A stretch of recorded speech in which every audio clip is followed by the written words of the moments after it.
আল্লাহ নবী সাল্লাল্লাহু আলাইহি সাল্লাম বলেন, নাফরমান যখন কবরে প্রশ্নের জবাব দিতে পারবে না, তখন কবর তাকে একটা চাপ দিবে, সংকীর্ণ হয়ে যাবে কবর।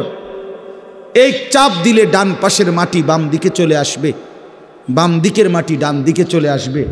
আল্লাহর কসম বন্ধু, আমি 1 মিনিট দেখাই, রাখো। আল্লাহ রাসূল সাল্লাল্লাহু আলাইহি সাল্লাম বলছে, এতে করে তার ডান পাশের হাড্ডি পাঁজর ভাঙ্গা বাম পাশের পাঁজরের হাড্ডিতে ঢুকে যাবে, বাম পাশের গুলো ডান পাশে ঢুকে যাবে। কেমন? তো নবীজি উদাহরণ দিছে, হাত্তা তাখতালিফা আদলাউহু, এই যে আঙ্গুল, এই যে এটা যেরকম একটা আর একটার মধ্যে এরকম ঢুকে গেছে, আল্লাহর কসম নবী বলছে হাড্ডি পাঁজরের এ পাশের গুলো এই পাশে এভাবে ঢুকে যাবে।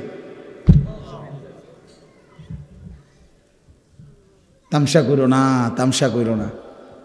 হ্যাঁ, মানুষের বেডি সাউন আর মোবাইল আর একটা মোটরসাইকেল চালান আর চুলের এমনি একটু পরপর ফিরাউন, এটা ছাগলামি ছাড়া আর কিচ্ছু না।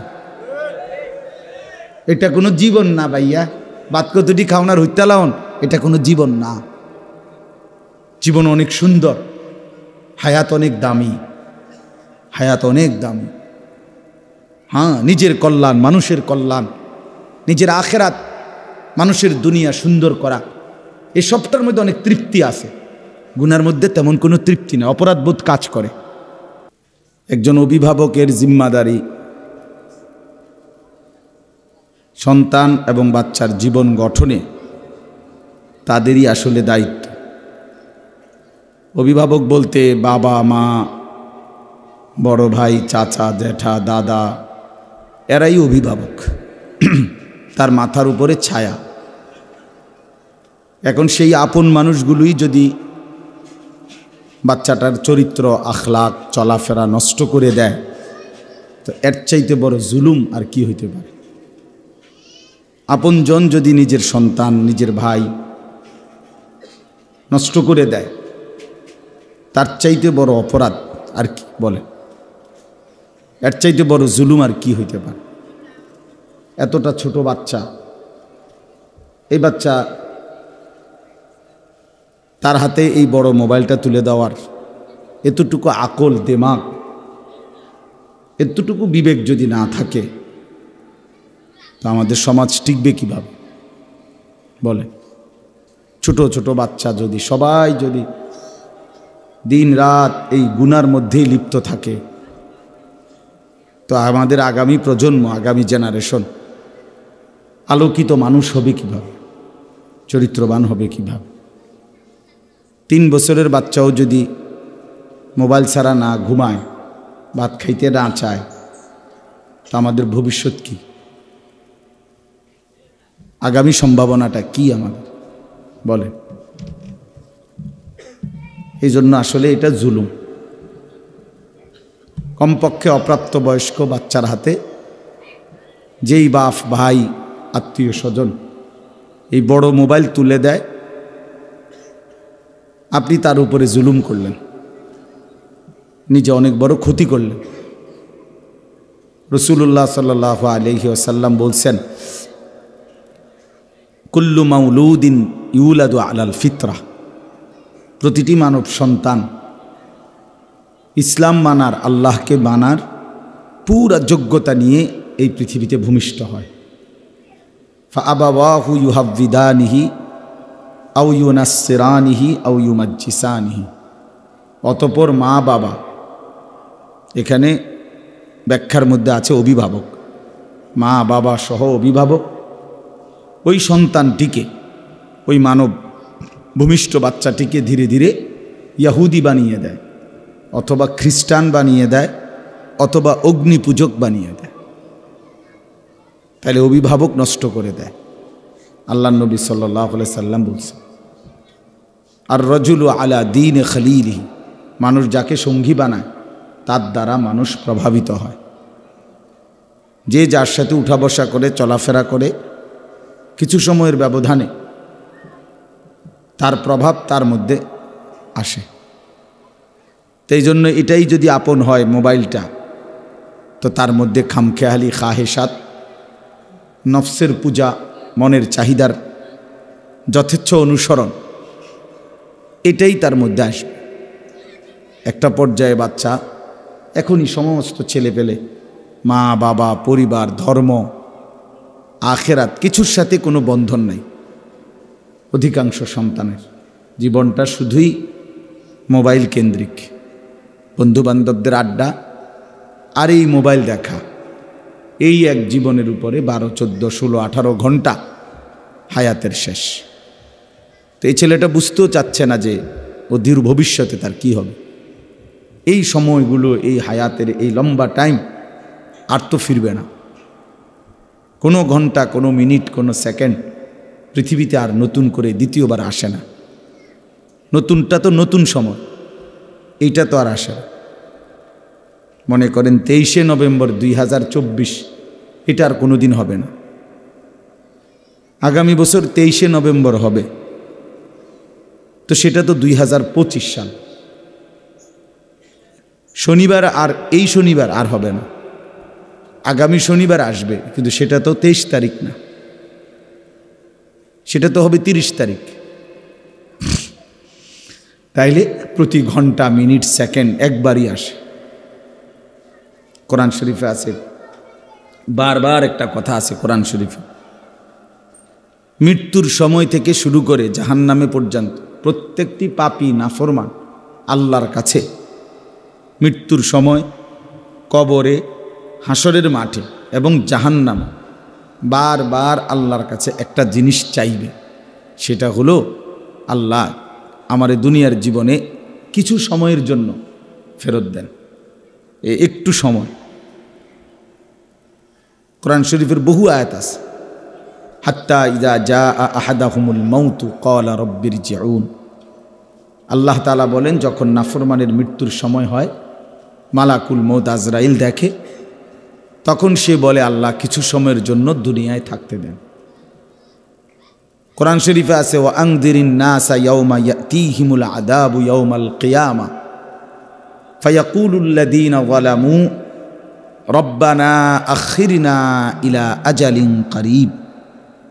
আল্লাহ তাআলা বলেন, হে নবী, আপনি লোকদেরকে কিয়ামত দিবসের, হাসরের ময়দানের আযাবের কথা ভয় দেখান, কেননা সেদিন সমস্ত জালেম নাফরমান পাপী আল্লাহকে বলবে, আল্লাহ ইলা আজালিন করিব, অল্প একটু সময়ের জন্য আমাকে দুনিয়ায় ফেরত যেতে দেন। এই যে সময় চাই। কোরআন শরীফে আছে, ওয়া আনফিকু মিম্মা রাযাকনাকুম মিন ক্বাবলি আন ইয়াতিয়া আহাদাকুমুল মাউত ফায়াকুলা রাব্বি লাউলা আখারতানি ইলা আজালিন করিব। আল্লাহ তাআলা বলে, বান্দা যদি নেক আমল করতে মন চায়, দান সদকা করতে মন চায়, আল্লাহর ইবাদত করতে মন চায়, যাই করতে মন চায়, এটা মৃত্যু আসার আগে আগেই করে নাও, নয়তো মৃত্যুর সময় তুমি বলবে যে আল্লাহ আমাকে কিছু সময়ের জন্য একটু সুযোগ দেন।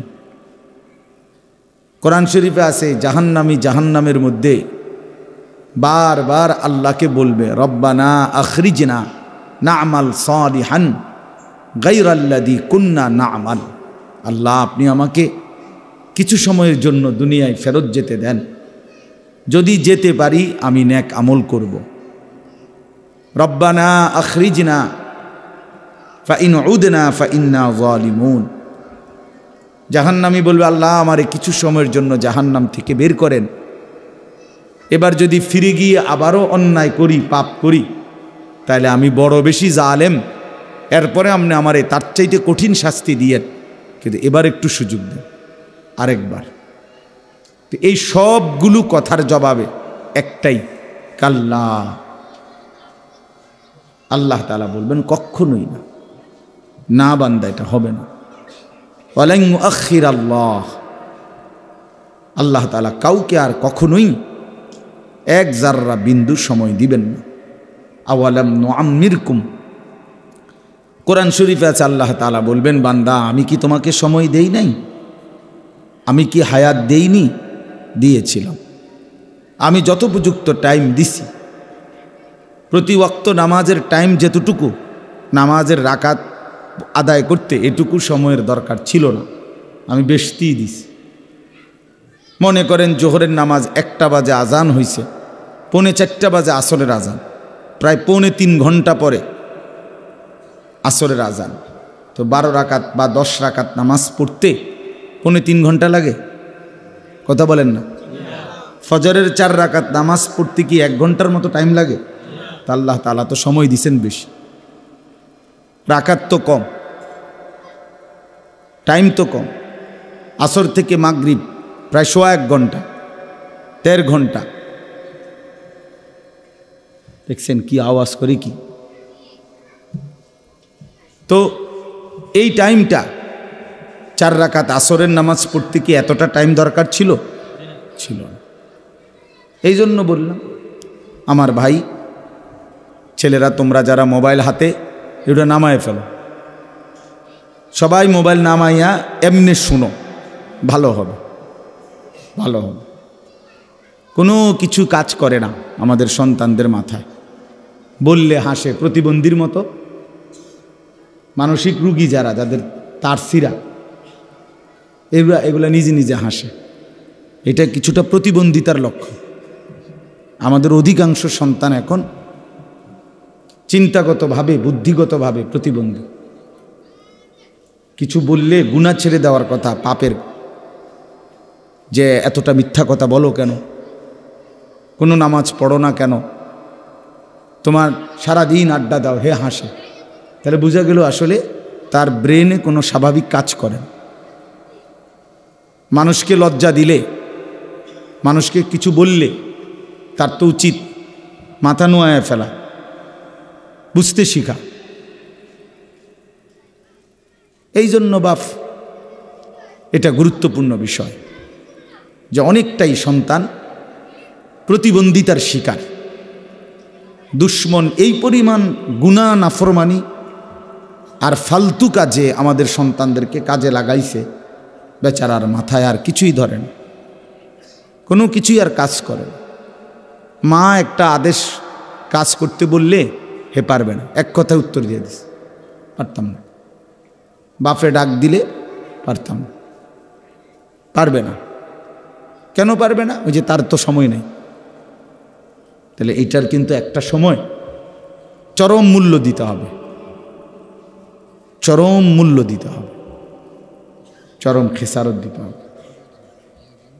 আমার একজন আত্মীয় আছে, আপনজন, উনির মনে আছে, উনি অনেক সময় আমার ঘরে দেখলে জড়াইয়া ধরে অনেক সময় কাঁদে, ভাই আমার আব্বা কত হাজারবার যে, লক্ষবার যে কইছিল, ফুত তুই একটু পর, একটু পর, দিন শিখ। আমি কোনো গুরুত্ব দিছিলাম না। এখন আমি খেতে কাজ করি আর গরুরে ঘাস খাইটা খাওয়াই। সংসারে যে গরু পালে, গাভী পালে, তোদেরকে দেখি আফসুস করে আর কি, কয় যে আমরা একই বাড়িতে বড় হইলাম, একসাথে বড় হইলাম, সেদিন হয়তো তোরা বাবের কথা শুনছিলি, আমি শুনি নাই। আমার আপনজন। তো এই জন্য বললাম ভাই, আসলে অচিরেই দুনিয়াতেও আফসুস করো। কোনো মিথ্যা, কোনো গুনাহ, পাপ, অবহেলা, খামখেয়ালি, সময়ের এই নিদারুণ অপচয়, একেবারে এটা নিশ্চিত আল্লাহর কসম ওই ব্যক্তিকে। তো এই জন্য এটা আফসুস করতেই হবে। কোরআন শরীফে আছে, এই কথাটা মনোযোগ দিয়ে শোনেন। কোরআন শরীফ আছে একেবারে প্রত্যেকটা পাপী, নাফরমান, আমি কিংবা আপনি, ছেলেরা তোমরা কিংবা বাবারা, কোরআন শরীফ আছে প্রত্যেকটা পাপী, নাফরমান হাসরের ময়দানে একটা শব্দ বারবার বলবে। সেটা কি? ইয়া লাইতানি, আফসুসের শব্দ। হায় যদি, ইয়া লাইতানি কুনতু তুরাবা, হায় আমি যদি আজ মাটি হয়ে যেতাম। ইয়া লাইতানি লাম উতা কিতাবিয়া, হায় আমার আমল নামাজ যদি আমার হাতে না দিত। ইয়া লাইতাহা কানাতিল কাদিয়া, হায় আজ যদি আমার মৃত্যু হয়ে যেত। সব হাসরের ময়দানের আফসুস। ইয়া লাইতানি ইত্তাখাযতু মা'আর রাসূলি সাবিলা, হায় যদি আমি রাসূলের পথ ধরতাম। ইয়া লাইতানি লাম আত্তাখিজ ফুলানান খলিলা, হায় আমি যদি ওই অসৎ মন্দ লোককে বন্ধু না বানাইতাম। ইয়া লাইতানি লাম উশরিক বিরব্বি আহাদা, হায় আমি যদি আল্লাহর সাথে শিরিক না করতাম। ইয়া লাইতানি কুনতু মা'আহুম ফাআফুজা ফাওজান আযীমা, হায় আমি যদি আল্লাহর প্রিয় বান্দাদের সঙ্গী হতাম তাহলে আজ আমিও সফল হতাম। ইয়া লাইতানা আতা'না আল্লাহ ওয়া আতা'না আর-রাসূলা, হায় আমি যদি আল্লাহ এবং রাসূলের আনুগত্য করতাম। এসব কোরআনের আয়াত। ইয়া লাইতানি কদ্দামতু লি হায়াতি, হায় আমি যদি দুনিয়ায় থাকতে আজ এই আখিরাতের জন্য কিছু নেকি পাঠাইতাম। এই দেখছুনি ভাই, সবগুলো কি কোরআনের আয়াত, সবগুলো কোরআন। অর্থাৎ এটাই তার আফসুসের শব্দ। তাহলে বোঝা গেল প্রত্যেকটা গুনাহ পাপ আল্লাহর নাফরমানি আজ কিংবা কাল দুনিয়া আখিরাত দুই জায়গাতেই আফসুস আনবেই আনবে।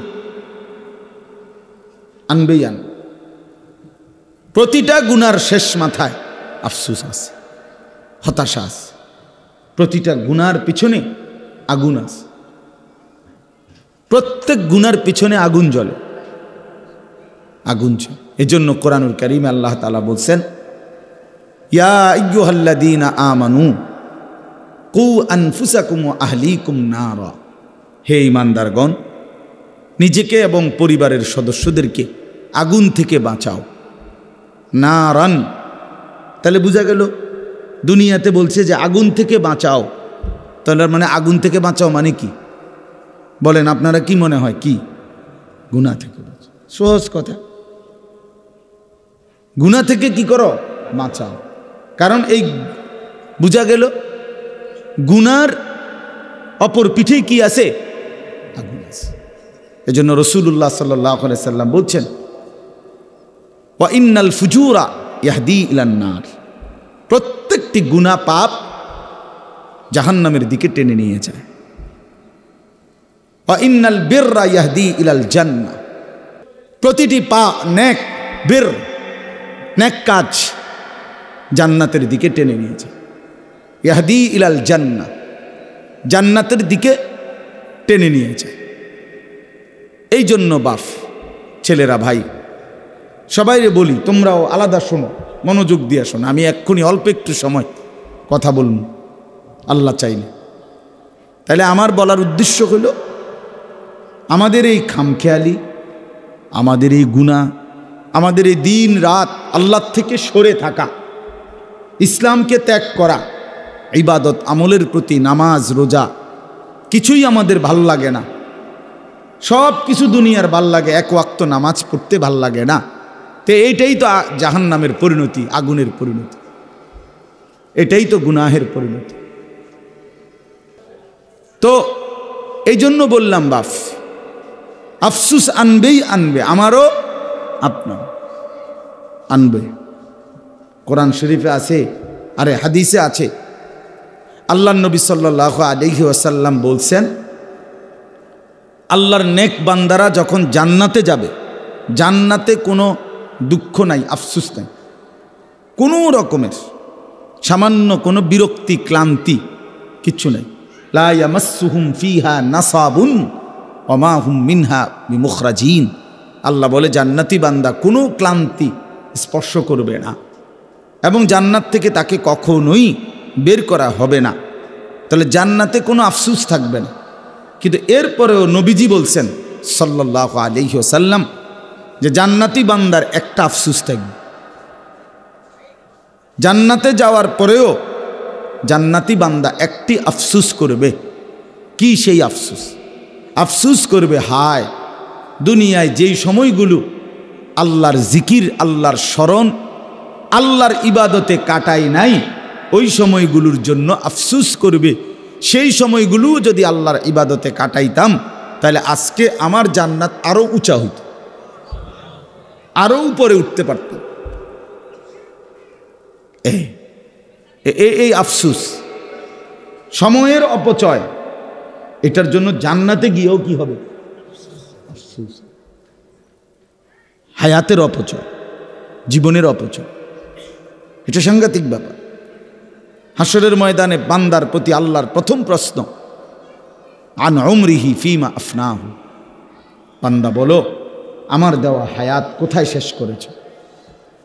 এই প্রথম প্রশ্ন। দ্বিতীয় প্রশ্ন আবার বলো, ও আন শাবাবিহি ফিমা আবলাহু, আলাদাভাবে আবার বলো শুধু যৌবন কালটা কোথায় খরচ করছো? একবার বলবে পুরা হায়াত, সেটা কোথায় শেষ করেছ? আবার বলবে যে পৃথকভাবে আবার বলো যে প্রাপ্তবয়স্ক বালেগ হওয়ার পর থেকে 40 বছর 45 বছর পর্যন্ত এই যে যৌবন কাল, এইটা কোথায় ব্যয় করছে? তার মানে কিসের প্রশ্ন? হায়াতের। এই সময় কোথায় শেষ করছিলা বান্দা? এটা বলো, এটা বলো। কোরআন শরীফে আছে, আল্লাহ তাআলা বলেন, সুম্মা লাতুসআলুন্না ইয়াওমাইদিন আনিন নাঈম। আল্লাহ তাআলা প্রত্যেককে আল্লাহর দেওয়া প্রতিটি নিয়ামত সম্পর্কে অবশ্যই অবশ্যই জিজ্ঞেস করবেন, জিজ্ঞেস করবেন। লাতুসআলুন্না আরবি ভাষায় লামে তাকিদ বা নুনে তাকিদের সিগা, মানে অবশ্যই অবশ্যই জিজ্ঞেস করবেন। ফাওয়ারাব্বিকা লানাসআলান্নাহুম আজমাইন। আল্লাহ বলেন কসম বান্দা, আমি আমার কসম করছি। আল্লাহ নিজের কসম করে বলছে। আল্লাহ বলেন আমি আমার নিজের কসম করে বললাম তোমাদের সকলকেই আমি আল্লাহ জিজ্ঞেস করব। ফাওয়ারাব্বিকা লানাসআলান্নাহুম আজমাইন আম্মা কানু ইয়ামালুন। যা কিছু তুমি জীবনে করেছিলে আমি জিজ্ঞেস করব। ওয়াকিফুহুম ইন্নাহুম মাসউলুন। কোরআন শরীফে আছে আল্লাহ ফেরেশতাদেরকে হাসরের ময়দানে বলবে আমার প্রতিটি বান্দাকে দাঁড় করাও, এখন তাদেরকে একজন একজন করে জিজ্ঞেস করা হবে। প্রিয় বন্ধু আমার, এটা মনে রাখার বিষয়, আমাকেও আপনাকেও জিজ্ঞেস করা হবে। হায়াতের এই সময়গুলো, রাত দিন, এই ঘন্টা, এই মিনিট, এই সেকেন্ড, এই বন্ধুদের আড্ডা, মদের আড্ডা, জুয়ার আড্ডা, মোবাইলের আড্ডা, নারীর আড্ডা, অশ্লীলতা, বেহায়াপনা, অসভ্যতা, নোংরামি, নাচ গান, গল্প গুজব, গান বাদ্য, এই মিনিট, এই সেকেন্ড, এই সময় আল্লাহর কাছে জবাব দিতে হবে, জবাব দিতে হবে। হাসতে হাসতে ছেলেরা নামাজ পড়ে না, শুধু শুধু কোনো কারণ, শরীর স্বাস্থ্য, চোখ নাক কান হাত পাও হাঁটু কোমর কনুই, আপনার কোনো অসুবিধা নেই। গতকাল শুক্রবার ছিল না, গতকালকে আগের দিন রাত্রে থেকে আমার এই হাড্ডিটা এখানের, শুধু এই হাড্ডিটার মধ্যে কি ঘুম থেকে উঠার কারণে নাকি কেউ বলতেছে ঠান্ডার কারণে অথবা বাত ব্যথার, মানে এতটা প্রচণ্ড ব্যথা করে যে সকালবেলা আমি শুক্রবার আমার জুমার নামাজের মসজিদ ঢাকায়, সকালবেলা তো আমি ঘুমাই, আমি মসজিদে গিয়ে পৌঁছছি 4:30 বাজে রাতের, তার 5:40 ফজরের জামাত, ফজরের নামাজ পড়ে আমি শুইছি, কিন্তু এইটার ব্যথায় মানে আমি 11টা পর্যন্ত এই কাতরাইছি, ঘুমাইতে আসছি না, মানে এতটা প্রচণ্ড, মানে নড়লেই ব্যথা করে, মনে যেন ছিঁড়া যাইতেছে ব্যথায়, এমন অবস্থা। তো কিছুই না, শুধু এই হাড্ডিটাতে একটু ব্যথা করে, এতটুকুই, আর কিচ্ছু। কিন্তু আমার 5 ঘন্টার ঘুম কোরবান হয়ে গেছে, আর কোনোভাবেই ঘুমাইতে পারি না, এতটা অস্থিরতা। এখন আমার সাথী দুজন ঘুমাইছে, কিন্তু আমি ঘুমাইতে পারি, শুধু এই পাশ ও পাশ ছটফট ছটফট করছি। তো ভাইয়া, আল্লাহ তাআলা যদি 1 ঘন্টা 1 মিনিটের জন্য সুস্থতা তুলে নেয়, আরাম সরায় নেয়, আল্লাহর কসম পৃথিবীর কোনো নারী ছবি, তোমার মোবাইল আর তোমার বন্ধু কোনো কিছুই তোমার সুখ আনতে পারবে না। এই আমার এই কথাটা দোস্ত বুঝতে শিখো, বুঝতে শিখো। প্রতি ঘন্টা প্রতি মিনিট আল্লাহ তাআলা আমাদেরকে সুস্থ রাখতেছেন। হাদিসের মধ্যে আছে আল্লাহ তাআলা জিজ্ঞেস করবে দুইটা জিনিস। আল্লাহ প্রথমেই বান্দাকে বলবে হাসরের ময়দানে, বান্দা বলো তো, আলাম নুসিহ জিসমাকা, আমি কি তোমার শরীরটা সুস্থ রাখি নাই এত দিন? জ্বর হইছে কয়দিন বলো? সুস্থ ছিলা কয়দিন? মাথা ব্যথা হইছে কয়বার? স্বাভাবিক ছিল কয়বার? পেট ব্যথা হইছে কয়বার? পেট স্বাভাবিক ছিল। আমার এই হাড্ডিতে হয়তো আজকে 30 বছরে একবার ব্যথা করছে, আর তো কোনোদিন ব্যথা করে নাই, ঠিক না? হয়তো 20 বছর পরে আজ একটু ব্যথা হয়েছে একদিন। হ্যাঁ, তো আল্লাহ তাআলা বলবেন, বান্দা আমি কি তোমাকে এতটা লম্বা সময় সুস্থ রাখি নাই? তো তার বিনিময়ে আমার সেজদাটা কেন দিতে পারলা না? কেন পারলা না বাবা?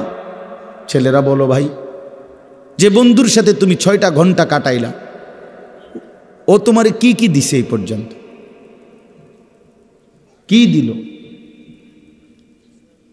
কি দিল? মোবাইল কি দিল তোমাদেরকে? নারীর ছবি দিয়ে অর্জন কি হলো বাপ? দেখছো তো, ঠিক আছে, এই পর্যন্ত 10,000 নারী দেখছো, তো কি উপভোগ করতে পারছো কয়জন? কি বুঝলা? কি পাইলা? নারীর ওই ছবি থেকে অর্জনটা কি সেটা বলো ভাইয়া। উলঙ্গ দৃশ্য থেকে তোমার অর্জন কি? তোমার বেনিফিটটা কি সেটা বলো। এই অসভ্যতা, এই নোংরামি, এই জন্তু জানোয়ারের স্বভাব দিয়ে অর্জনটা কি? অর্জনটা কি? যে নামাজ পড়ে না, যে সেজদা দেয় না, আমি প্রত্যেক দিন বলি সে মানুষের বাচ্চা না। মুসলমানের বাচ্চা তো দূরে থাক, আরে নাফরমান, তুই মানুষের বাচ্চা না। বেনামাজি কোনো মানুষের বাচ্চা না, বেনামাজি জানোয়ার, বেনামাজি 100 জানোয়ার, বেনামাজি চতুষ্পদ জন্তু, বেনামাজি হাইওয়ান।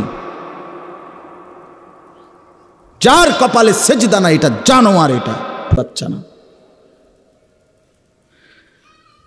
মানুষের বাচ্চা তো তাকে বলে যার আল্লাহ তাআলা কোমর, হাঁটু, কনুই বানাইছেনি ইবাদতের জন্য। বুঝেন নাই? নামাজ পড়ার উপযোগী করেই আল্লাহ তাআলা, মান্দা নামাজ পড়বে এই জন্যই কনুই বাঁকা হয়, মানুষ নামাজ পড়বে এই জন্যই কোমর বাঁকা হয়, মানুষ নামাজ পড়বে এই জন্যই হাঁটু বাঁকা হয়। নাই তো ভাত মাছ খাওয়ার জন্য কিংবা যৌন চাহিদা পূরণের জন্য, পৃথিবীর অন্য প্রয়োজন পূরণের জন্য এটা দরকার ছিল না।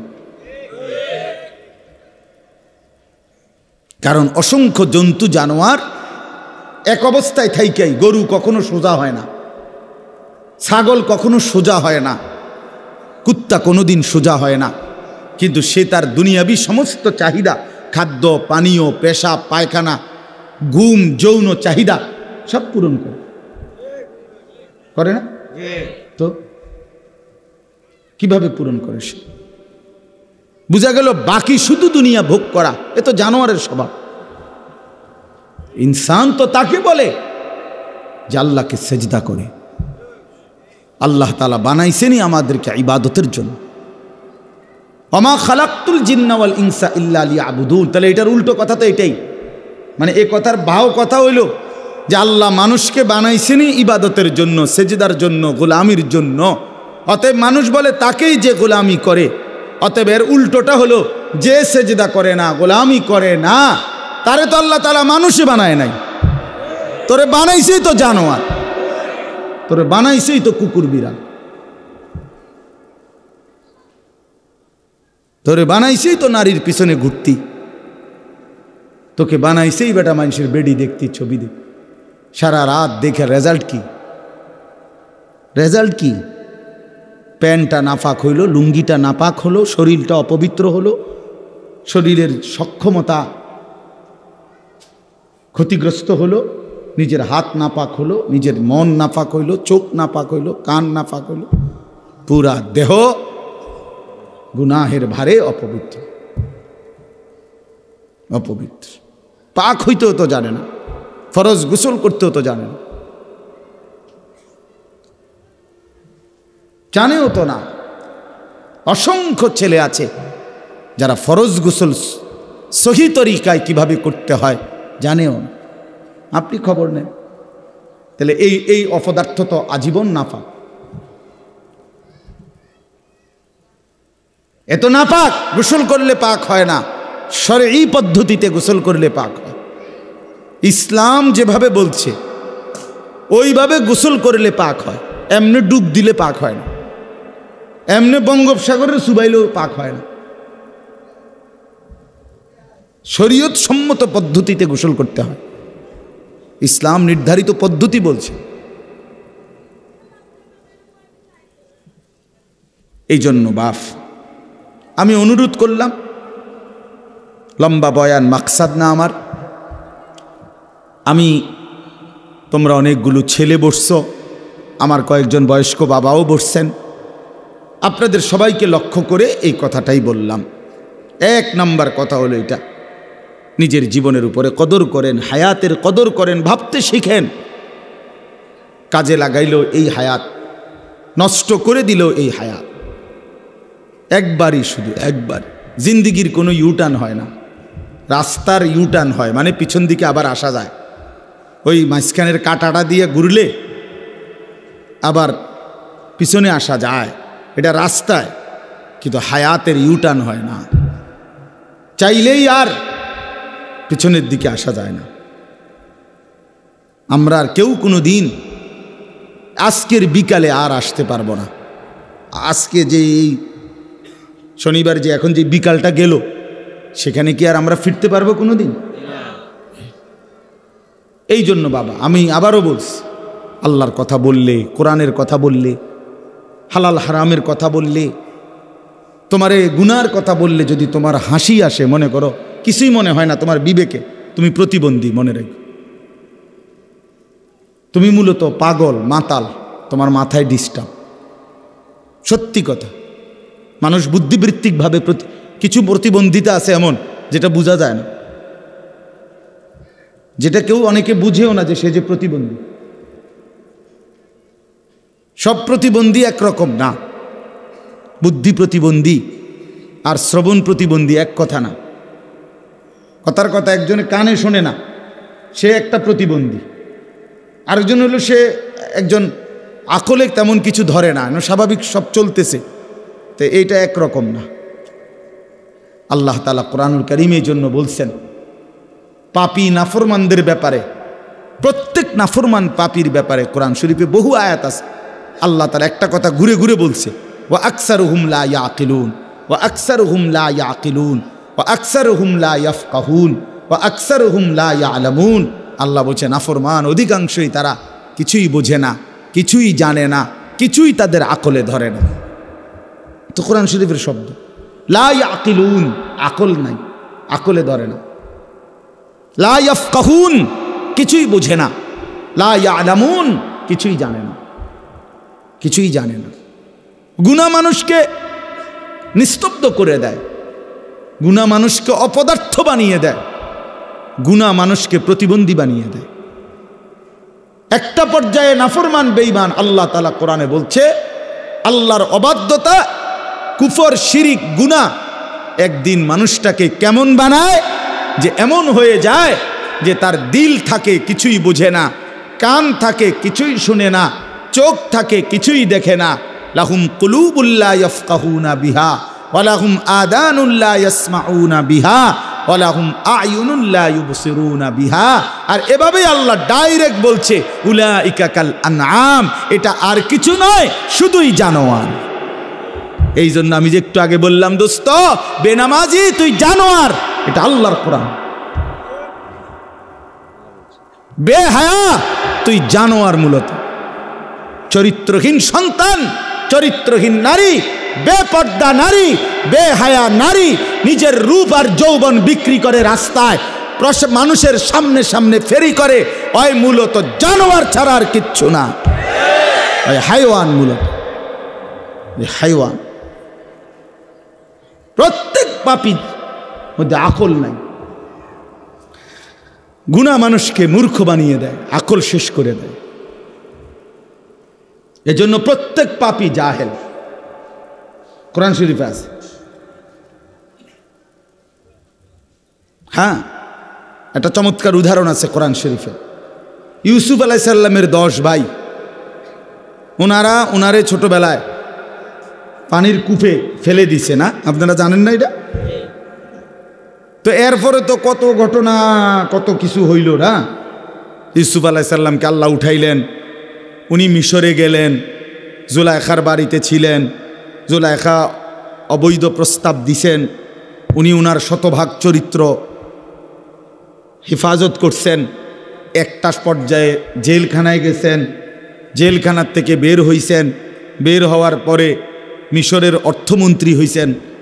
এরপরে মিশরে এবং আশেপাশে চতুর্দিকে দুর্ভিক্ষ লাগছে।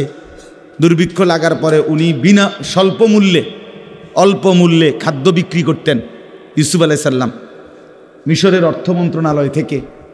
তো ওই দীর্ঘদিন 40 বছর পরে, বরাবর 40 বছর পরে ওই 10 ভাই এই অভাবে পইরা মিশরে আসছে খাদ্য কিনতে অর্থমন্ত্রীর কাছে।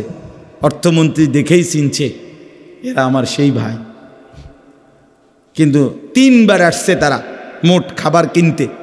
প্রথমবারও ইউসুফ আলাইহিস সালাম পরিচয় দেয় নাই, দ্বিতীয়বারেও পরিচয় দেয় নাই, তৃতীয়বারে ইউসুফ আলাইহিস সালামের 10 ভাই যখন খাদ্য কিনতে আসছে, এতটা অভাব ছিল তখন ওনাদের এই 10 জনের, তখন ওনারা এই তৃতীয়বারে আইসা ওই অল্প দাম যেটা সরকারি নির্ধারণ করছে এইটাও ওনাদের কাছে নাই।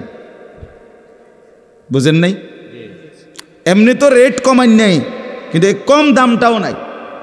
মনে করেন 10 ভাই 10 বস্তা খাবার নিবে, এখন 10 বস্তা খাবারের দাম 100 টাকা, কথার কথা।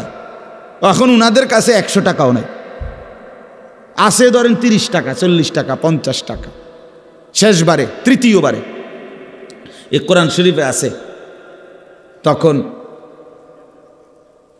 তারা 10 ভাই ইউসুফ আলাইহিস সালামের সামনে, ওরা তো চেনে না, তো এইবার তৃতীয়বারে আইসা যখন এই টাকাটা দিছে মূল্য দিয়া বলছে আমরা এটুকু দিলাম, তবে আমাদেরকে আমরা 10 বস্তা পূর্ণ দেন, আমগরে কম দিয়েন না, মাল পুরাই দেন, টাকা তো নাই, তো বাকি টাকাটা আপনি ওয়াতাসাদ্দাক আলাইনা, আমগরে সদকা দেন, ভিক্ষা দেন, আমরা আর নাই। তো কোরআন শরীফ আছে, আল্লাহ তাআলা বলছে হায় দেখো দুনিয়াবাসী, 10 জনের কি পরিণতি আর একজনের কি পরিণতি। 10 জনে মিলে সিদ্ধান্ত নিছে একজনকে শেষ করে দিতে, একজনের মালিক আল্লাহ সিদ্ধান্ত নিছে 10 জনকে নিচে নামায় দিবে, একজনকে উপরে উঠাই দিবে। সুবহানাল্লাহ। কোরআন শরীফে আছে 10 ভাই মিলে বলছিল, ওই সূরাতে আছে শুরুতে, ওয়া নাহনু উসবা, আমরা 10 জনই তো একটা শক্তি, 10 জন এক থাকলে অসুবিধা কি, বিল্ডিং ঠেললে বাইতে গামু, বুঝেন নাই? আরেকজনের খাল কাইটা বাইত লইয়া বললাম, অসুবিধা কি, আমরা একটা শক্তি। আল্লাহ বলছেন না বেটা, 10 জন না 10 লক্ষে শক্তি নয়, শক্তি শুধুই আল্লাহর জন্যে। আন্নাল কুওয়াতা লিল্লাহি জামিআ, শক্তি শুধুই আল্লাহর, ক্ষমতা শুধুই কার? আল্লাহ। 16 বছরের জালেম ভেবেছিল আর কারো কোনো ক্ষমতা নাই, একদিন 2:30 বাজে দেখে নিজের কোনো ক্ষমতা নাই। নিজের কি নাই? তখন কিশোর তরুণ যুবক 16 বছরের আর 18 বছরের নওজোয়ানের কাছেই 16 বছরের সাজানো সংসার ছেড়ে দিয়ে পলাইতে হয়েছে। আমার ছোট মেয়ে গাটি উঠটি লইয়া পলাইতে হয়েছে। তার মানে এটা বোঝা উচিত, শক্তি শুধুই কার? আল্লাহর। ভাইয়া আল্লাহ, শক্তি শুধুই আল্লাহর। এই ইসরায়েলিরা একদিন টের পাবে, অচিরেই ইসরায়েলের এই ইহুদি কুত্তারা একদিন দেখবে তাদের কিচ্ছু নাই, ইমানের পতাকা, ইসলামের পতাকা ফিলিস্তিনে পথ করে উঠছে ইনশাআল্লাহ, কোনো সন্দেহ নাই, কোনো সন্দেহ। ওই বেঈমান হেরেই যাবে একদিন। এই দেখতে দেখতে একদিন থাকবে। এর চাইতে কত বড় বড় জালেম এই পৃথিবী থেকে হারায় গেছে, আর ইসরায়েলের মতো এই অল্প কয়েকজন কুত্তা ওরা বুঝি টিকবে? এত সহজ বিষয় না। আল্লাহই বড়। কে বড়? হ্যাঁ, আল্লাহু আকবার, আল্লাহু আকবার। আল্লাহই বড়, আল্লাহই বড়। ওয়ালা যিকরুল্লাহি আকবার। আল্লাহ বলেন আল্লাহর স্মরণ এটাই বড়। আল্লাহই বড়, আল্লাহই বড়, আল্লাহই বড়। ছেলেরা নষ্ট হইও না, মুসলমানের বাচ্চা তোমাদেরকে বলি, এই অল্প সময়ের মধ্যে দেখবা হক আর বাতিলের যুদ্ধ দেখবা, ইসলাম আর কুফরের যুদ্ধ দেখবা, ইমানদার আর বেঈমানের লড়াই দেখবা।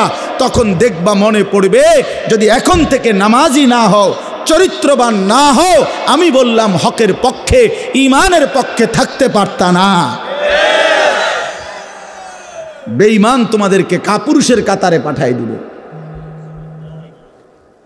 বুজদিলের কাতারে পাঠাই দিবে, পারতা না। সারা পৃথিবীব্যাপী ইমান আর কুফরের যুদ্ধই হবে শেষ পর্যন্ত। আগামীর যুদ্ধ মুসলমান আর বেঈমানের যুদ্ধ, এবং সেটা বিশ্বব্যাপী। আগামীর যুদ্ধ মাহাদি আর দাজ্জালের যুদ্ধ। সেটা বাংলাদেশ না, সেটা পৃথিবীব্যাপী। মাহাদিও সারা পৃথিবীর, দাজ্জালও সারা পৃথিবীর। বুঝেন নাই হিসাবটা? সারা বিশ্বব্যাপী। তো এই জন্য ইউসুফ আলাইহিস সালাম তখন ভাইদের এই অসহায় করুণ অবস্থা দেখা তখন তিনি আজকে আর মনটারে মানাইতে পারছে না যে হায় আমার ভাইরা, আজ তোমরা কত ছোট হয়ে গেলা, আজকে ভিক্ষা চাইতেছ, সাদকা দেন। তখন তিনি বললেন, হাল আলিমতুম মা ফাআলতুম বিইউসুফা ওয়া আখিহি ইদ আনতুম জাহিলুন। এই কথা এটা বলতে ইউসুফ আলাইহিস সালাম তখন বললেন, তোমাদের কি মনে পড়ে তোমাদের যে একটা ভাই ছিল ইউসুফ, এবং তার সাথে আরও এক ভাই বিনিয়ামিন, এই দুই ভাইয়ের সাথে ইজ আনতুম জাহিলুন, যখন তোমরা জাহেল ছিলে, মূর্খ ছিলে, কি করেছিলে? মনে পড়ে তোমাদের?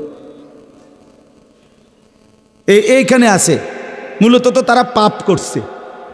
তারা কি করছে? ভাইকে কি করছে? কূপে ফেলে দিছে। কিন্তু আল্লাহ তাআলা ইউসুফ আলাইহিস সালামের ভাষাটা কি ব্যবহার করছে? যে যখন তোমরা মূর্খ ছিলে। এই আয়াতের তাফসিরে স্পষ্ট আছে।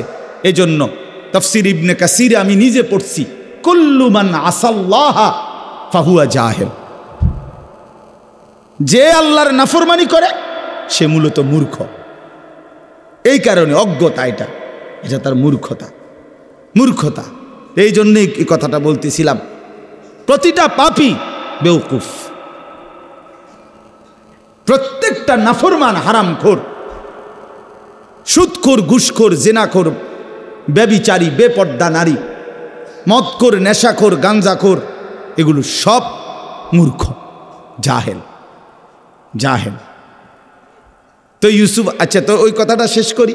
ইউসুফ আলাইহিস সালাম যখন এটা ছেলেদের ভাইদেরকে বললেন, মনে পড়ে যখন তোমরা মূর্খ ছিলে, তো তোমাদের ওই দুই ভাইয়ের সাথে তোমরা কি আচরণ করছিলা? কোরআন শরীফে আছে 10 ভাই একসাথে লাফ দিছে, লাফ দিয়া তাকাইয়েই ওনার দিকে, ক্বালু আইন্নাকা লাআনতা ইউসুফ। আরে আরে আরে, তাহলে তুমি কি সেই ভাই ইউসুফ নাকি? হ্যাঁ, আর কলজাত লাফ দিছে যে এই বামগো ভাই, অথচ কোনো যুক্তি নাই। উনি ইউসুফ আলাইহিস সালাম হইব কেন? সে তো হলো মিশরের অর্থমন্ত্রী, তারার বাড়ি হলো কেনান, ফালাইয়া দিছে 40 বছর আগে কূপের তলে, ফালাইয়া দিছে ছুট্টু মিয়ারে 8-10 বছর বয়সে। তো কিসের লগে কি মিলাইল? কোথায় বাড়ি? কেনান। হ্যাঁ, এখানে হইল মিশর, আবার তারে ফালাই দিছে 10 বছর বয়সে, ইনার এখন বয়স হলো 40-45 বছর বয়স। তবুও তাদের দিল বলছে, ক্বালু আইন্নাকা লাআনতা ইউসুফ, তাহলে কি তুমি আমাদের ভাই ইউসুফ? ক্বালা আনা ইউসুফ।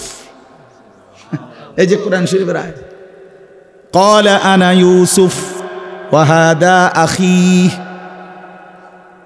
ইউসুফ আলাইহিস সালাম বললেন, হ্যাঁ ভাইয়া আমি ইউসুফ। আর দ্বিতীয়বারে আসছিলার চুরির একটা কৌশল করে আমি যে আমার একটা ভাইকে রেখে দিয়েছি তোমাদের, সেটাই ছিল আমার ভাই বিনিয়ামিন। এই যে আমার পাশে বসা, গত সফরে মনে আসেনি ভাই, তোমগোর থেকে আমি আমার একটা ভাই কৌশল করে রাইখে দিছিলাম।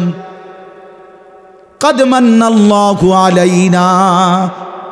ইউসুফ আলাইহিস সালাম বললেন, ভাইয়া শোনো, তোমরা তো আমারে ফেলে দিয়েছিলে পানির অতল গহীনে, কূপের গভীরে, কিন্তু আমার মহান আল্লাহ আমাদের উপরে বারবার দয়া করেছেন।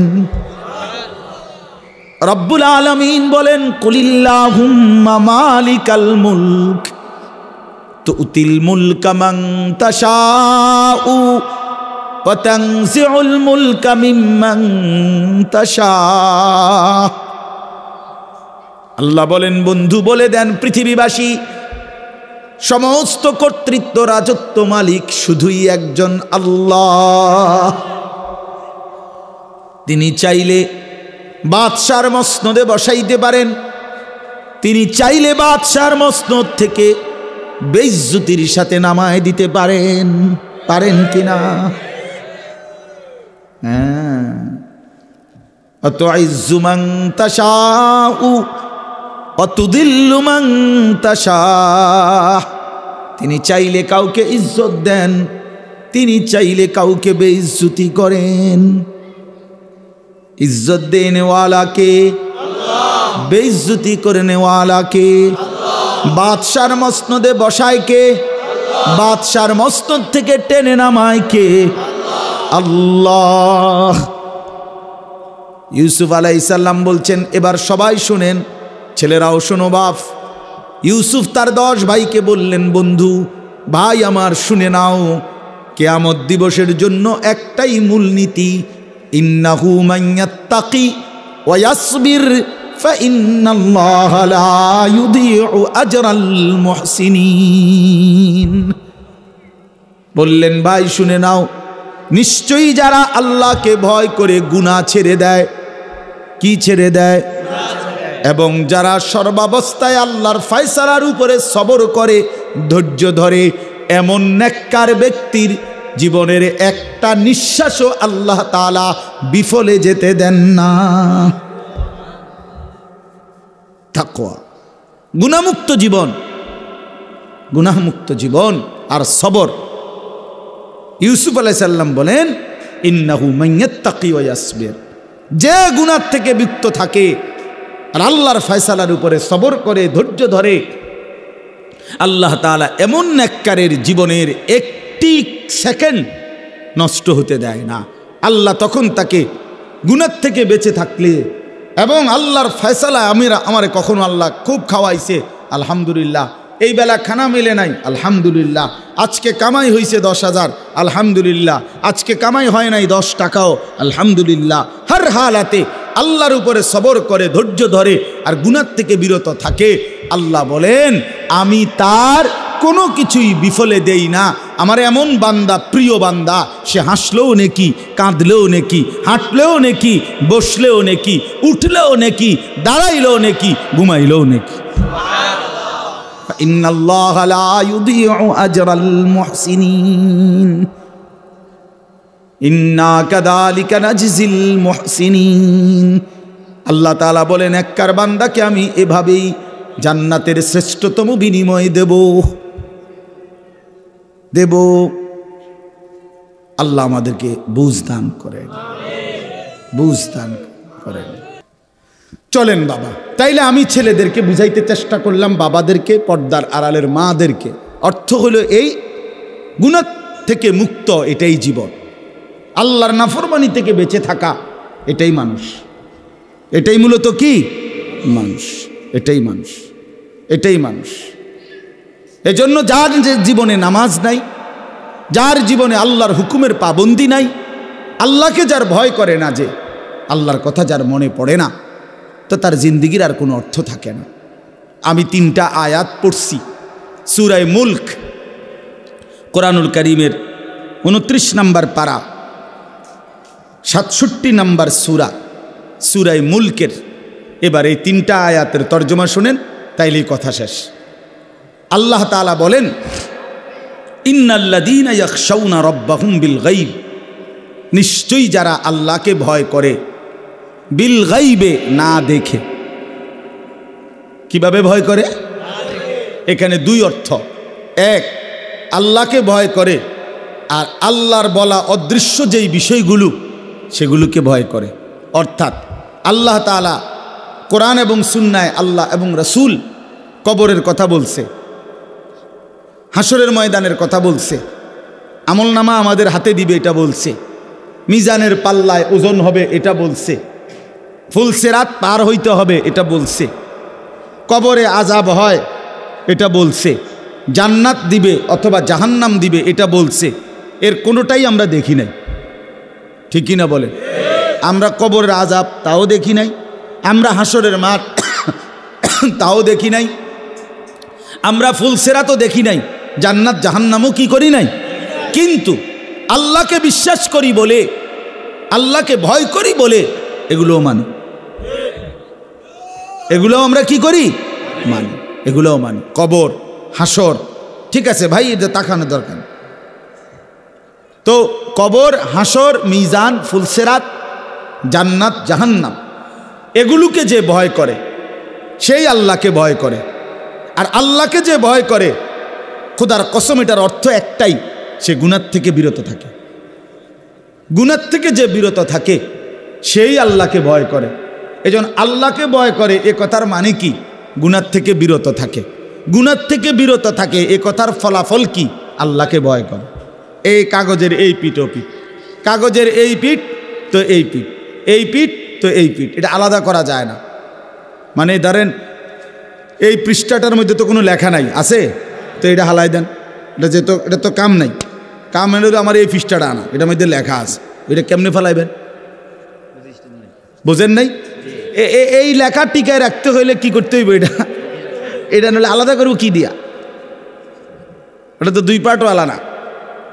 ঠিক এরকম আল্লাহকে ভয় করে তো গুনাহ থেকে বিরত থাকে, গুনাহ থেকে বিরত থাকে তো আল্লাহকে ভয় করে। তো এই পিঠে যদি লেখেন আল্লাহর ভয়, তো ওই পিঠে পাইবেন গুনাহ থেকে বিরত থাকে। এতে পিঠে যদি দেখেন গুনাহ থেকে বিরত থাকে, তো ওই পিঠ উল্টাইলে দেখবেন আল্লাহকে ভয়, আল্লাহকে ভয় করে, এটা উল্টাইলেই পাবেন। তো ইন্নাল্লাযীনা ইয়াখশাউনা রাব্বাহুম বিল গায়ব, নিশ্চয়ই যারা না দেখে আল্লাহকে ভয় করে, মানে আল্লাহর কথাগুলোকে ভয় করে, আখিরাতকে ভয় করে, পরকালকে ভয় করে, কবরকে ভয় করে, জাহান্নামকে ভয় করে, হাসরের মাঠকে ভয় করে, আল্লাহ বলেন আমি তাদেরকে 2টা পুরস্কার দেব। সুবহানাল্লাহ। কয়টা পুরস্কার? লাহুম মাগফিরাহ। 1 নাম্বার আল্লাহ বলেন এমন বান্দার জীবনের সমস্ত গুনাহ আমি আল্লাহ মাফ করে দেব। দ্বিতীয় পুরস্কার ওয়া আজরুন কাবীর, আমি আল্লাহ এমন নেককার বান্দা আমাকে ভয় করে গুনাহ থেকে বেঁচে থাকে যে আমি আল্লাহ তাকে সর্বশ্রেষ্ঠ পুরস্কার জান্নাত দিয়ে দেব। এটা আল্লাহ তাআলার কথা, আল্লাহ তাআলার ওয়াদা, এটা আল্লাহ তাআলার ওয়াদা।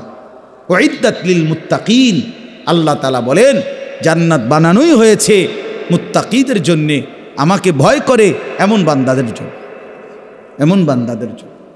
প্রিয় ভাই আমার, বন্ধু আমার, গুনাহমুক্ত জীবন গঠন করতেই হবে দোস্ত আমার, নাহলে কষ্ট পাইবা ভাইয়া, বাবা কষ্ট পাইবেন, মা বোনদেরকেও বলি কষ্ট পাবেন, আমিও কষ্ট পাবেন, আপনিও পাবেন। কবরের আযাব, হাসরের ময়দানে জাহান্নামের আযাব, হাসরের ময়দানের আযাব সে তো বহুত পরের কথা। রাসূলুল্লাহ সাল্লাল্লাহু আলাইহি সাল্লামের হাদিসের মধ্যে আছে, আল্লাহর নবী বলেন মা রাআইতু মানজারান কাত্তু ইল্লা ওয়াল কবরু আফজাউ মিনহু।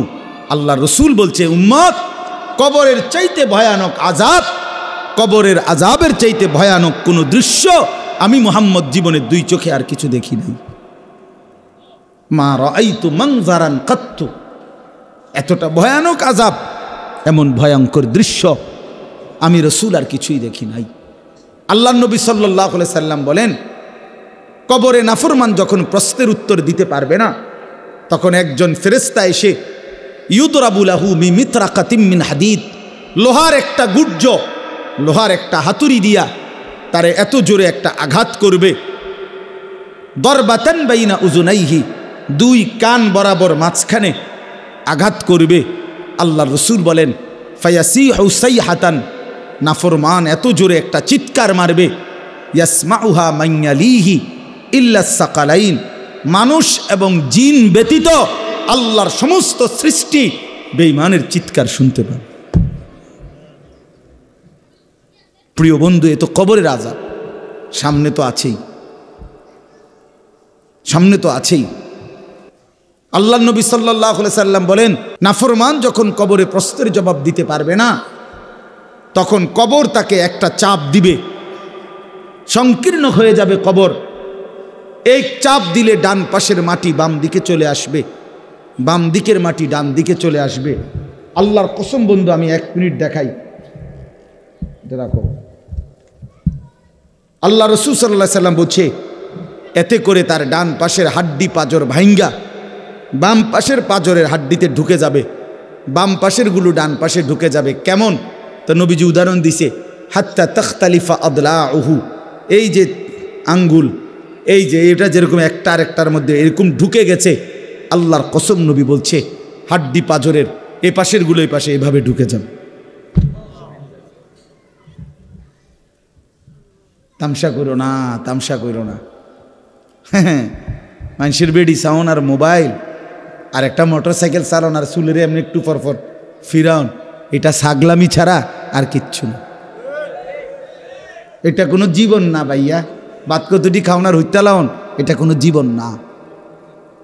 জীবন অনেক সুন্দর, হায়াত অনেক দামি, হায়াত অনেক দামি। হ্যাঁ, নিজের কল্যাণ, মানুষের কল্যাণ, নিজের আখেরাত, মানুষের দুনিয়া সুন্দর করা, এই সবটার মধ্যে অনেক তৃপ্তি আছে। গুনার মধ্যে তেমন কোনো তৃপ্তি নেই, অপরাধবোধ কাজ করে। যে যত বড় গুনাই করুক, তার ভিতরে কিছুটা হলেও লজ্জিত অনুভূতি থাকে, যে কেউ যদি জানে, কেউ যদি দেখে, কেউ যদি বোঝে, তাহলে তো গুনাহ মানুষকে স্বস্তি দেয় না, লোনা জলে তৃষ্ণা মেটে না। মানে যে পানি লবণাক্ত, ওই পানিতে কি হয় না, এই ঠিক বুজুর্গানে দিন বলে, লোনা জলে যেমন তৃষ্ণা মেটে না, গুনায় সেরকম তৃপ্তি আসে না। তুমি 1 কোটি নারীও দেখলে তোমার তৃপ্তি হবে না। একজন পবিত্র স্বামী স্ত্রী, তারা হালাল স্বামী স্ত্রী যে পরিমাণ তৃপ্ত হয়, তুমি পৃথিবীর সব নারী উলঙ্গ করে দেখলেও সেই তৃপ্তি হবে না। আমি বুঝার জন্য খোলামেলা বললাম। তুমি অপেক্ষা করো যুবক, তুমি অপেক্ষা করো, নষ্ট হইও না। এই পৃথিবীতে স্বামী স্ত্রী, নারী পুরুষের এই পবিত্র বন্ধন দিয়েই পৃথিবী এই পর্যন্ত আসছে, আল্লাহর ইচ্ছা। স্বামী স্ত্রীর বন্ধনের মাধ্যমেই মানুষের এই ধারাবাহিকতা। তো কাজেই এমন একটা নারী, এমন একটা স্ত্রী হালাল অপেক্ষা করলে অচিরেই মিলে যাবে, আল্লাহর পক্ষ থেকেই মিলে যাবে। যাকে আল্লাহ পুরুষ বানিয়েছেন, তার জন্য আল্লাহ তাআলা বৈধ স্ত্রীও সৃষ্টি করেছেন, এটা কোরআন শরীফ আল্লাহ বলছেন। কাজে এইটার জন্য নিজেই এই অল্প বয়সে কুত্তার মতো হয়ে যাওয়া, শুয়োরের মতো হয়ে যাওয়া, জানোয়ারের মতো হয়ে যাওয়া, এটা সুস্থ স্বাভাবিক কাজ নয়। কেন তুমি কুত্তার মতো পাগল হয়ে গেলা? পৃথিবীর সব নারী দিয়া তুমি করবা কি? কি করবা? নর্তকী দিয়ে তুমি করবা কি? অশ্লীল নারী দিয়ে তুমি করবা কি? যার নিজের কোনো চরিত্র নাই, যে বেপর্দা, বেহায়া, যেই গায়িকা, যেই নায়িকা, যেই নর্তকী, যেই বেশরম নারী, নিজের কোনো ইজ্জত নাই, যার কাছে নিজের কোনো পর্দা নাই, নিজের কদর নাই, সে তোমারে সুখ দিবে কিভাবে? আল্লাহ আমাদেরকে বুঝার তৌফিক দান করে। আল্লাহ তাআলা বলেন, ওয়া আসিররু কাওলাকুম আবিজাহরু বিহি ইন্নাহু আলিমুম বিজাতিস সুদূর। আমাদেরকে সতর্ক করছে আল্লাহ, বলছে বান্দা, আমার থেকে বাঁচাবার জন্য, গুনাহকে আড়াল করবার জন্য তুমি যত কৌশলী অবলম্বন করো না কেন, আমি সব জানি।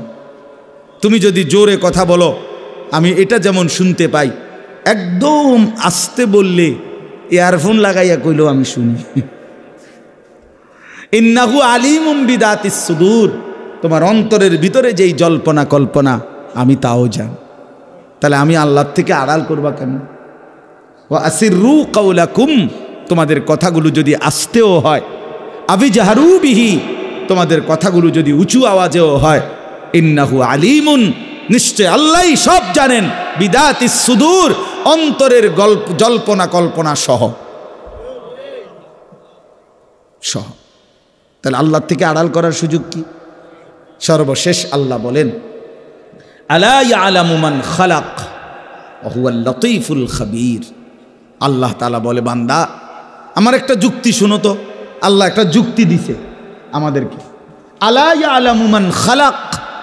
আচ্ছা বলো তো বান্দা, যিনি সৃষ্টি করেছেন তিনি জানবে না কি বানাইছেন, কি করতেছে?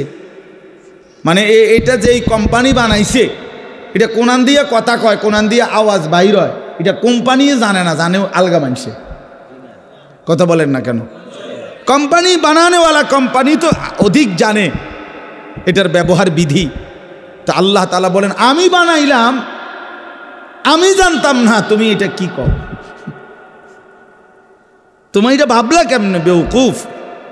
আলা ইয়ালামু মান খালাক, যিনি সৃষ্টি করলেন তিনি জানবেন না, তিনি বুঝবেন না, তিনি শুনবেন না। ওহুয়াল লতীফুল খাবীর। অতএব শুনে নাও বান্দা, আল্লাহ তাআলা সূক্ষ্ম থেকে সূক্ষ্ম, বিন্দু থেকে বিন্দু বিষয়ও জানেন এবং পৃথিবীর সমস্ত সৃষ্টির ব্যাপারে একসাথে খবর রাখেন। রাখেন কিনা বলেন? আল্লাহ থেকে আড়াল করার কোনো সুযোগ, কোনো সিস্টেম নাই। যিনি বানাইছেন তিনিই জানেন, কি বানাইছেন, কি করছে সব জানেন। এজন্য আল্লাহ তাআলা বলেন, আলাম ইয়ালাম বিআন্নাল্লাহা ইয়ারা। বান্দা মনে রেখো, আমি কিন্তু সারাক্ষণ তোমাকে দেখি। কতক্ষণ? রাত 2টা, দিনের 2টা আল্লাহর কাছে বরাবর, একাকী কিংবা প্রকাশ্য আল্লাহর কাছে বরাবর। 7 আসমানের উপরে, 7 তবক জমিনের নিচে আল্লাহর কাছে বরাবর। বরাবর কিনা বলেন? এই জন্য যুবক ভাই, বাবারা, পর্দার আড়ালের মা বোন, সবার কাছে অনুরোধ রইল, হায়াতের কদর করে গুনাহ ছেড়ে দেন, আল্লাহকে ভয় করেন, 5 ওয়াক্ত নামাজ পড়েন। ছেলেরা বাপ তোমাদেরকে বলি, ভাইয়া ফজরের নামাজ পড়ো, 5 ওয়াক্ত নামাজ পড়ো, চেহারাটা সুন্দর হবে, আখলাক সুন্দর হবে, মানুষের ভালোবাসা মিলবে। বন্ধু তুমি দেখো না, তোমরা যারা সারা দিন মোবাইল চালাও, নাচ গান দেখো, কোনো মানুষ তোমাদেরকে আদর করে ডাকে কিনা? কোনো মানুষ, এই সমাজের কোনো ভালো মানুষ, এই সমাজের কোনো নেককার মানুষ তোমারে কোনোদিন আদর করে মহব্বত করে ডাকে কিনা? তুমি খেয়াল করো। সবাই তোমারে, কেউ হয়তো মুখে হয়তো অনেকে বলতে পারে না, কিন্তু কলিজা দিয়া তোমারে সবাই ঘৃণাই করে, ঘৃণাই করে, দিল দিয়া ঘৃণাই করে। এই জন্য পাপী কখনোই সম্মান পায় না, নাফরমান কখনোই ইজ্জত পায় না। আল্লাহ তাআলা আমাদের সবাইকে ঈমান আমলের দৌলত দান করেন, তাকওয়ার জীবন দান করেন, হালাল হারাম বেঁচে চলার তৌফিক দেন। এই মাদ্রাসা আল্লাহ তাআলা কবুল করে নেন, মাদ্রাসার জরুরত আল্লাহ তাআলা পূরণ করে দেন। আজকের এই মাহফিল আল্লাহ তাআলা কবুল করেন।